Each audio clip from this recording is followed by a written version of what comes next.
Magandang araw kaibigan. Ako nga pala si DJB ng Barangay Inspiring Stories at ito ang ating kwento. Nang itakwil si Angelo ng kanyang ama't ina dahil siya ay isang bading, ay nagpalaboy-laboy na lamang siya. Kung saan may pahingahan o mapagkukunan ng pagkain, kahit sa basurahan pa man yan, ay naroroon siya. Gusto man niyang makapaghanap ng trabaho para maging stay-in siya at nang sa ganun ay meron siyang matutuluyan, hindi niya magawa dahil sa sandaling ito ay 14 anyos pa lamang siya. Batid niya na walang tatanggap sa kanya sa edad niya ito. Pero nagbago ang paniniwala niya nang ipagtabuyan siya ng mga batang hamog dahil teritoryo daw nila ang kanyang pinagmamalagian. Tinakot pa nga siya ng mga ito, nagigrupuhan daw siya sa oras na hindi siya umalis sa lugar na yun. Kaya't wala na siyang choice kundi iwanan ang lugar kung saan matatagpuan ang pinagtatapunan ng mga basura galing sa restaurant. Dahil napadpad siya sa lugar kung saan ay walang mapagdedelehensyahan, ay talagang napaglilipasan na siya ng gutom. Sinubukan niya namang mamalimos pero nakakaipon lamang siya ng pambili ng isang pirasong tinapay. Sapat lang ito para sa isang kainan. Hindi pa rin ito gaanong matutugunan ang kumakalam ng sikmura. May natagpuan siya na isang gym na naghahanap ng janitor. Pero hindi siya tinanggap dahil isa siyang bading at baka mamboso lamang raw siya sa mga kalalakihan roon. Kaya't naghanap na lamang siya ng trabaho na kung saan ay tinatanggap ang kagaya niya. Pero wala talagang gustong tumanggap sa kanya dahil na rin sa kanyang edad. Hanggang sa mayroong kumupkop sa kanya at ang pangalan nito ay Aling Loida. Biyuda na ito at wala ng anak, kaya't siya na lang ang ginawa nitong uniko iho. Ang hanap buhay nito ay ang pagiging dishwasher sa isang restaurant. Maliit lamang ang kinikita nito, pero napapakain naman siya nito 3 beses sa isang araw. Labis siyang nagpapasalamat kay Aling Loida.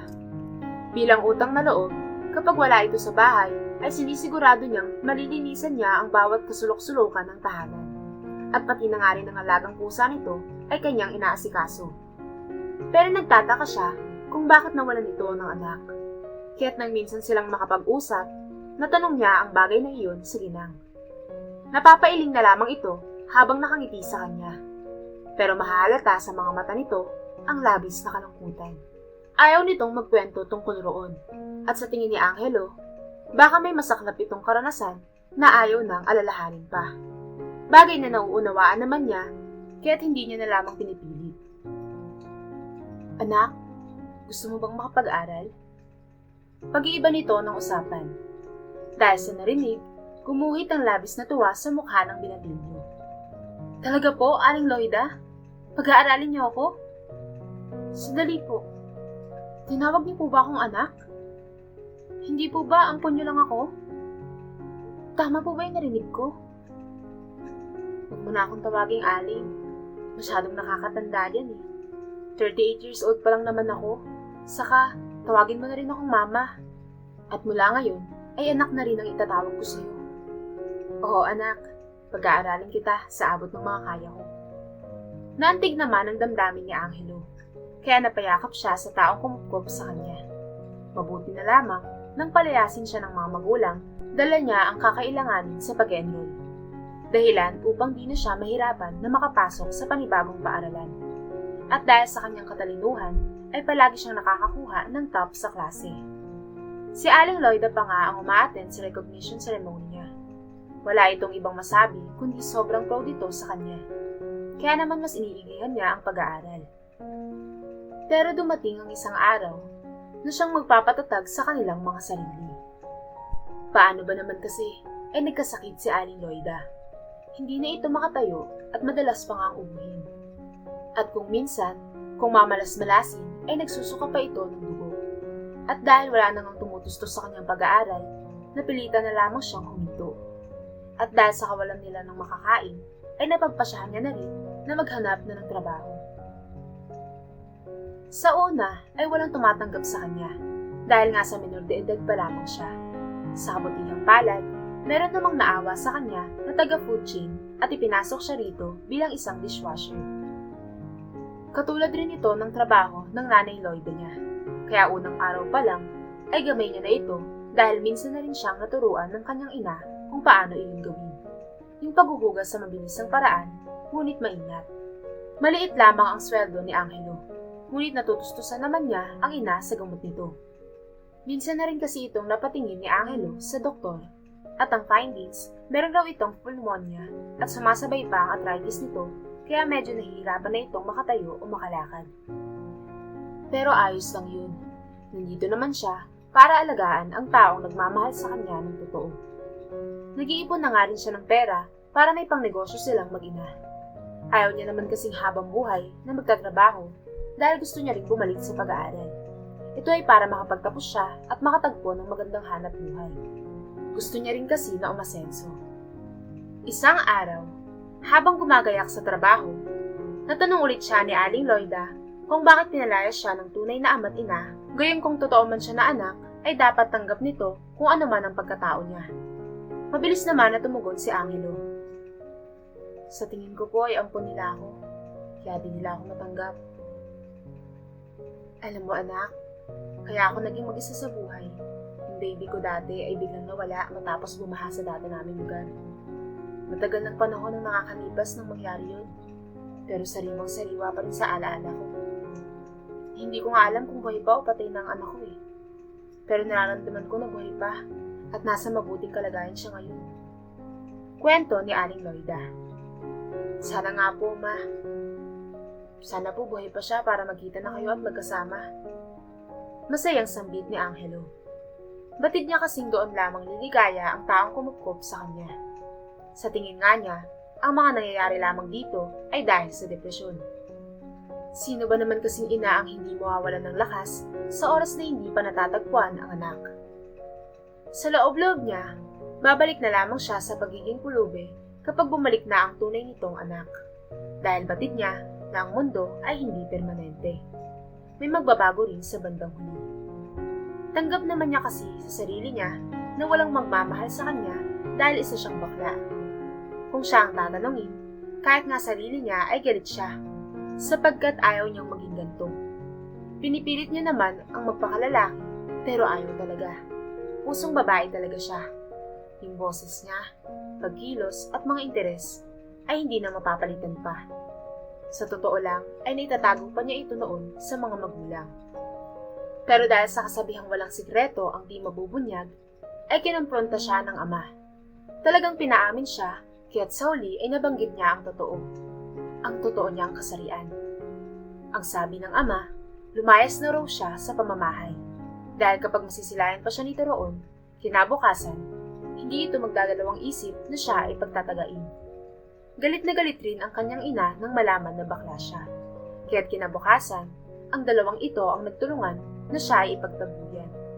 Kaya't kahit masakit, wala na siyang nagawa pa, kundi ang lisanin na ang tahanan kung saan siya lumaki. Balak niya ngang bumalik roon at nagbabakasakaling matatanggap ng mga magulang.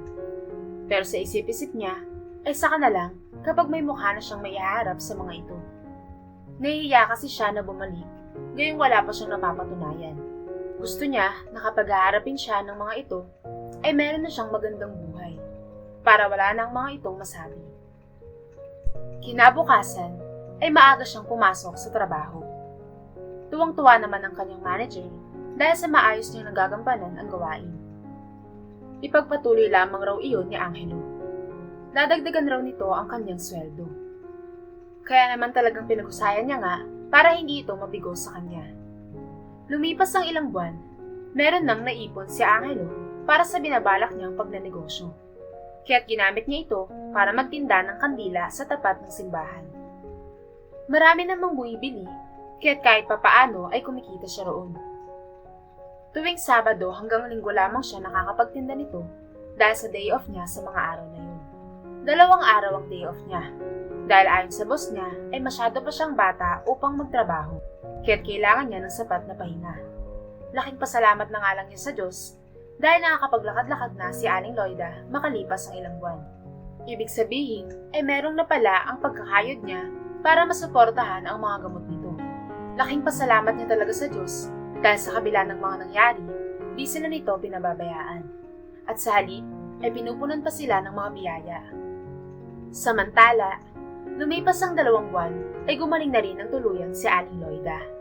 Kaya naman nakabalik na ito sa trabaho Samantalang si Angelo ay sa pag-aaral naman. Pinahinto na siya nito sa pagkayo dahil hangad nito na siya ay masilayan sa paaralan. Pero sa pagbabalik ng binatilyo sa eskwelahan, dito niya mararanasan ang pambubuli sa kanya ng ilang kamag-aral. Inaasar ba naman siyang bakla kahit alam niya naman na ganoon siya. Yung mga nangungutya sa kanya ay mga top achiever na gaya niya. Ayaw siya ng mga ito na bumalik sa pag-aaral dahil masasapawan niya ang mga ito. Iyan ang palagay ni Angelo dahil siya ang madalas na makakuha ng top 1. Pero hindi niya na lamang ito inintindi. At sa halip ay nag-focus na lamang siya sa pag-maintain ng grado niya. Kahit nga sa gabi ay gising pa rin siya dahil nagre-review siya at sinasagutan niya ang mga asignatura. Mahirap pero ang ginagawa niya sa sandaling iyon para sipagin ay ang pag-iisip sa mga kabiguan sa buhay. Ang pagtatakwil ng mga magulang niya at ang mga pangmamaliit sa kanya ng mga tao dahil lamang sa kanyang kasarian. Kaya naman ibinuhos niya ang lahat ng pagtsatsaga para lang maiwasan ang pagkaramdam ng katamaran. Gusto niya ay palagi siyang ganado para sa susunod na grading makakatanggap ulit siya ng honor. Pero dumating ang di inaasahan kung saan susubukin ang katatagan niya sa pag-aaral. Paano ba naman kasi? Pagsapit ng examination nila at nang ma-check na ito, biglang nawala ang test paper niya. Hindi na ito naibalik pa ng kung sino man ang nag-check nito. Kaya agad niya naman iyong ipinaalam sa kanyang guro. Natanong naman ito sa kanyang mga kaklase kung sino ang nag-check. Major subject pa naman ang test paper na yon. At malaking kabawasan kung ito ay mawawala. Pero sa kasamaang palad ay walang umamin. Kaya't sinisi na lamang ni Angelo ang teacher kung bakit nawala yun. Pero nagbigay siya ng rason na di niya naman iyon hinahawakan sa oras ng pag-check. Kaya't ang nangyari, hindi na lamang siya nito pinag-exam. At dahil malaking kabawasan nga iyon sa grado niya, nung sumapit ang announcement para sa mga may top achievement, dito ay nalaman niya na mula sa top 1 ay lumagapak siya sa top 5. Tuwang-tuwa naman sa sandaling iyon si Dayan. Isa ito sa mga nangahamak sa kanya at the same time ay naiinggit. May inamin pa nga ito sa kanya. Ayon dito, siya raw ang nagsira ng test paper nito. Dismayado naman si Angelo, pero pinalagpas na lang niya ang pangyayaring iyon. Tutal ay nakapasok naman siya ng top 5 kahit papaano. Wala naman siyang bagsak at mataas pa rin naman ang kanyang grado. Ikinuwento na lamang niya sa ina na medyo nagpabaya siya sa grado kaya iyon nangyari at nangakong pagbubutihin na lamang niya sa susunod. Wala naman raw iyong problema kay Aling Loida. Patid naman kasi nito na porsigido siya sa pag-aaral. Pero natanong nito kung patuloy pa rin ba siyang nilalait ng mga kamag-aral. Nabanggit niya naman ang totoo. Ang sabi niya ay mga naiinggit lamang sa kanya. Pero iniba niya ang usapan. Natanong niya ang ina kung pwede na ba siyang magtinda ng kandila. Marami pa kasi siyang nakatagong stock at magtitinda lamang siya kapag araw ng Sabado at Linggo. Dahil dito, ay pinayagan naman siya ni Aling Loida. Ngunit ang paalala nito, wag lamang raw siyang magpapaabot ng gabi. Anito, marami raw masasamang loob sa mga oras na ganito. Nangako naman si Angelo na susundin ng ina. Kinabukasan, araw ito ng Sabado at may misa sa hapon, ay nagtinda nga siya ng mga kandila. At dahil wala siyang pwesto, halos 2 oras rin siyang nakatayo roon. Pero nagulat si Angelo nang matapos na ang misa. Paano ba naman kasi? Nakita niya ang ama na galing sa simbahan. Kaya nga lang ay may kasama itong ibang babae. Batang-bata at hindi naman ito yung tunay niyang ina. Dito napaisip si Angelo. Mayroon palang kalaguyo ang ama at niloloko nito ang kanyang nanay. At ang nakapagtataka pa rito, napakalayo ng tirahan nila kaya't papaanong nakarating ang kanyang tatay. Sa loob-loob pa nga niya, di sukatan ang layo ng distansya sa mga ito, may isa katuparan lamang ang bawal na pagmamahalan. Dala ni Angelo yung cellphone sa pag-alis niya sa dating bahay. Naroroon pa naman yung contact number ng ina. Gusto niya sanang i-text ito, kaya nga lang, napagpasya niya na wag na lamang. Hayaan niya na lang na ang ina ang siyang makatuklas sa ginagawa nitong kamuklutan. Basta't siya ay alam niyang hindi talaga mahal nito ang kanyang ina.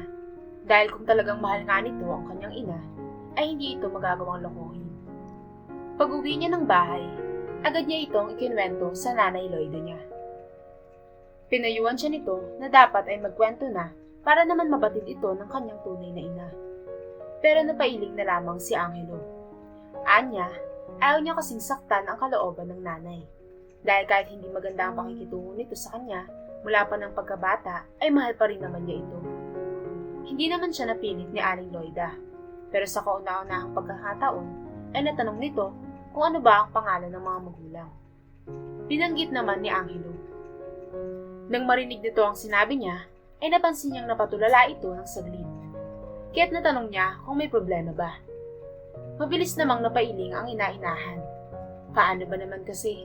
Yung pangalan raw ng nanay niya ay katulad sa kanyang dating kaibigan. Napuna naman ni Angelo na muling lumungkot ang mukha ni Aling Loida. Kaparehong reaksyon nito yung kapag tinatanong niya kung nasaan ang anak nito. Kaya naman hindi na lang siya nagtanong pa. Baka kasi magdulot lang ito ng mas lalong pagkalungkot sa ginang. Sa sumunod na araw ay nagtinda ulit siya ng kandila. At dahil 3 ang misa kapag linggo, maghapon siya sa tapat ng simbahan. Hinahanap nga niya ang ama ng sandaling iyon, pero hindi niya ito makita. Sa isip-isip niya ay baka hindi na ito nagsimba. Napapailing na nga lang siya sa tuwing naaalala na meron itong babae. Kasalanan iyon sa Diyos, lalo't kasal ang mga magulang niya. Tapos makikita niya na lamang na nagsisimba ito na kasama ang karino nito. Hindi man lamang ito nahihila sa Diyos, dahil hinaharap pa ang kabit sa banal na tahanan. Pagka-uwi ni Angelo ng gabing iyon, ay saglit na nagpaalam ang ina na pupunta ito ng karinderya para bumili ng kanilang ulam para sa kanilang hapunan. Hindi kasi ito nakapagluto kanina, gawa ng marami itong nilabhang damit. Ang sabi pa nga ni Angelo kay Aling Loida, dapat ay nag-text siya kanina noong nasa labas pa siya, para sana siya na lang ang bumili ng ulam nila. Ang sagot naman ni Aling Loida ay masyado na nga itong busy. Nakalimutan din ito na i-charge yung cellphone. At nang mag-isa na lang si Angelo sa tahanan, ay napansin niya na bukas ang aparador. Sa tingin pa nga niya, mukhang nakalimutan lang itong isara ni Aling Loida noong kumukuha ito ng damit roon. Nang isinasara niya na ang pintuan ng aparador, biglang nangunot ang noo niya sapagkat hindi ito maitulak at tila merong nakaharang. Kaya't ibinuka niya na lamang ito para maayos niya ang loob nito. Nang biglang merong bumagsak na isang photo album. Base sa cover nito, ay medyo luma na rin ito. Ngayon niya lang ito nakita at marahil ay pinakatago-tago ito ni Aling Loida at ngayon lamang inilabas. Kaya naman sa labis na kuryosidad ay inampot ito ni Angelo at sinimulang buklatin. Nanlaki ang mga mata niya nang meron siyang nakita roon na litrato ng isang bata na may edad na 1 taon lang. Kasama si Aling Loida at yung asawa nitong sumakabilang buhay na. Batang-bata pa nga ang mag-asawa sa litratong iyon. Ang labis lamang na ibinagtataka ni Angelo ay kung bakit kamukha niya ang bata sa larawan. Ganun na ganun pa rin naman kasi ang itsura niya. Noong nasa 2 taong gulang pa lamang siya, meron din kasing malaking photo album ang kanyang totoong mga magulang. Madalas pa nga niyang tinignan iyon kapag siya ay naboboring. Samantala, talagang naguguluhan si Angelo ng sandaling iyon. Kahit kasi sa anong anggulo tingnan, kamukhang-kamukha niya yung bata ng panahong baby pa siya. Dito napaisip si Angelo na marahil ay nagkataon lamang iyon. At baka ito siguro yung tinutukoy ni Aling Loida na kanyang anak na biglang nawala. Ito ang dahilan kung bakit palaging may lungkot sa mga mata ng babae. Maya-maya pa, hindi niya inaasahan na nandoon na pala sa likod niya si Aling Loida. Natanong siya nito kung bakit hawak-hawak nito ang photo album. Pero imbis na sagutin niya ito, ay tanong rin ang ibinalik niya. Mama Loida, bakit kamukha ko po yung bata sa litrato? Gumuhit naman ng labis na pagtatakha sa anyo ng ginang. Ha? Kamukha mo yung anak ko na si Miguel? Ganun ba yung itsura mo ng baby ka pa lang? Opo, Mama Loida. At sa katunayan, kahit wala sa akin ang photo album na nakatabi sa bahay namin, may pinitsura naman ako sa cellphone. Natutuwa kasi ako sa itsura ko nung maliit pa lamang ako. Sandali po at kukunin ko ang phone ko at ipapakita ko sa inyo yun. Pamamaalam ni Angelo. At nang pagbalik niya, ay pinakita niya nga iyon. Nanlaki naman ang mga mata nito at sumang-ayon na nga ito sa sinabi niya. Pero may naging pakiusap sa kanya ang ina na kung maaari ay itaas niya ang kanyang damit sapagkat meron raw itong titignan sa kanyang katawan. Nakita naman ni Angelo na seryoso ito. Talagang may gusto itong masilayan, kaya't ginawa niya nga ang bagay na iyon. Gumamit pa nga ito ng salamin para lang mahanap ang nais nitong makita. Ang unang nitong tinignan ay ang kanyang chest. Namilog naman ang mga mata nito sa kanyang nakita. Kaya't pinatalikod naman siya nito para tignan ang hinahanap nito sa kanyang bandang likod. Maya-maya pa, ay napasinghap ito. Bakit po, ma? Ano yung hinahanap niyo sa likod ko? Nagtataka niyang tanong rito. Ikaw yung anak kong nawawala. Ikaw si Miguel. Kapareho kayo ng mga nunal sa likod at dibdib. Hindi ako nagkakamali. Dahil tandang-tanda ko yun. Bulalas ni Aling Loida. Maya-maya pa, bigla siya nitong niyakap habang humahagulgol ito sa tuwa at kaligayahan. Anito, sa tagal raw ng panahon ay muli siya nitong nakita. Gumawa na raw ang tadhana ng paraan para sila'y magkalapit. Natahimik na lamang si Angelo. Hindi kasi siya makapaniwala sa nalaman, pero gumanti rin siya ng yakap rito. Sa sumunod na araw, tinext ni Angelo ang tunay niyang ina. Tinatanong niya ito kung totoo bang ampon lamang siya. Agad naman itong umamin. Humihingi pa nga ito ng kapatawaran sa kanya dahil sa pagpapalayas nito noon. Nalaman rin ni Angelo na kaibigan nga ito ni Aling Loida dati. Hindi lang alam ng kumupkop sa kanya na anak siya ni Aling Loida. Nakita kasi siya nito noon na inaanod ng tubig kaya't napagpasyan siyang ampunin. Nabanggit naman ni Angelo yung pambababae ng kanagisnang ama. Sabi naman nito ay alam na nito iyon. Nagkahiwalay na nga raw sila. Kaya't magmula nito ay nagsama na ang mag-inang Angelo at Aling Loida sa isang puno. Hindi na bumalik si Angelo sa dating tahanan. Tutal ay may mga kapatid naman siya na tunay na mga anak ng mag-asawang kumupkop sa kanya. Kaya alam niyang may mga kasama pa ang babae. Minsan na lamang siyang bumibisita roon kapag merong okasyon. Minsan ay kasama pa niya ang ina na si Aling Loida. At isa pa, kaya nanatili siya sa lugar ng ina dahil masaya naman siya sa pagmamahal na iniukol nito sa kanya. Minahal niya rin ito at pinagsilbihan. Samantala, nag-aral siya ng mabuti.